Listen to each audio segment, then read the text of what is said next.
Appalachian Wellness, for a new tomorrow and a new you. Our specialty is you. I'm Raymond Oenbrink. I'm the president and owner of Appalachian Wellness. And today we're going to talk about chronic inflammatory response syndrome, CIRS, and volatile organic compounds, the dangers that these cause. These are the ultimate ninja. Once CIRS is established, things as seemingly innocuous as volatile organic compounds, uh, VOCs, are frequently but not always produced by pathogenic species, disease-causing species like mold and conditions. Uh, they trigger flares of the CIRS process with worsening of your symptoms, worsening of your VCS, visual contrast sensitivity, and worsening of your lab markers, your blood markers. An important concept to note is these VOCs can be subliminal, and they don't always have to be caused by fungi or other things of this nature. Subliminal means below the ability of the senses to detect. You may not be able to smell it, but that doesn't mean it's not there and not making you worse. And yet it can still cause the inflammatory cascade and amplification common with CIRS by way of the complements as part of the immune system. A patient living near a power plant burning coal produces various sulfoxides. Some of these can be triggered. Subtle changes in meteorologic conditions, maybe the wind shifts and some of that sulfoxide plume is being blown your way. Being exposed to plasticizers, common in new cars, buildings, carpeting, etc., that have not yet finished outgassing their VOCs. They may also serve as triggers. And again, they may not be at a level that you can smell, but if you feel like you're just getting worse when you go in a certain building, that's the ninja at work.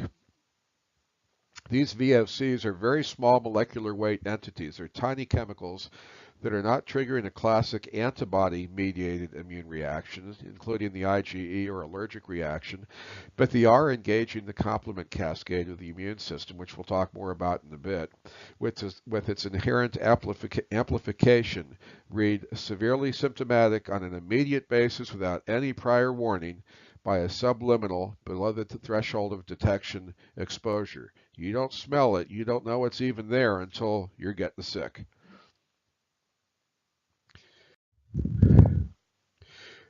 Again, you can't smell it, discern its presence, know it's there, but boy, if you suddenly feel yourself getting worse, it's not all in your head. This assassin, by the way, is targeting you and you alone. Other people will sit there and be absolutely fine, not have any symptoms at all. Remember, CIRS affects about 25% of the population. And when you have CIRS, my wife and I both have it, and there are certain places that she'll be triggered and I won't have a problem. We'll go somewhere else, I'll be triggered and she won't have a problem. This is a tailor-made ninja. He's only after you. And again, nobody else can discern it. Everybody else, including your doctors, think you're crazy. But you know better.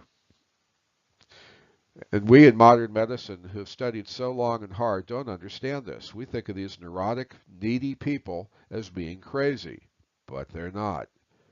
Crocs get sick too is an adage I was taught way back in residency, and it's an adage to stick to. Just because you don't understand doesn't mean it's not going on. And unfortunately, physicians tend to react to ignorance with arrogance. I'm a physician. If I don't know it, it can't be important.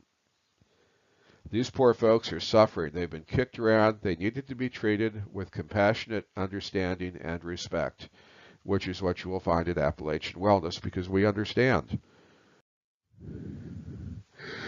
The absolute initial and most important step in dealing with biotoxin illness, CIRS, is identification of and isolation from the source of the toxin exposure.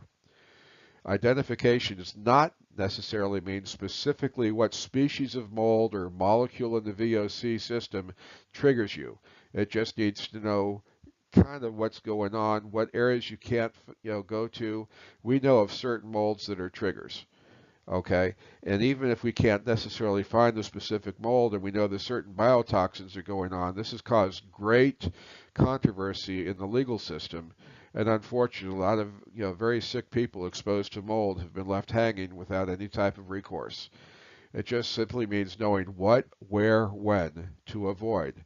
If there are riverbeds that dry up during the summer or during the winter, and you start getting sick at about that time, there may be some Pfiesteria, cyanophilus, something going on in that riverbed that's now drying up.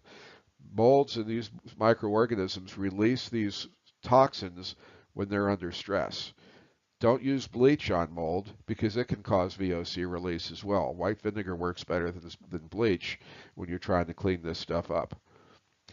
Unfortunately, this is also, this elimination is the most expensive and difficult step.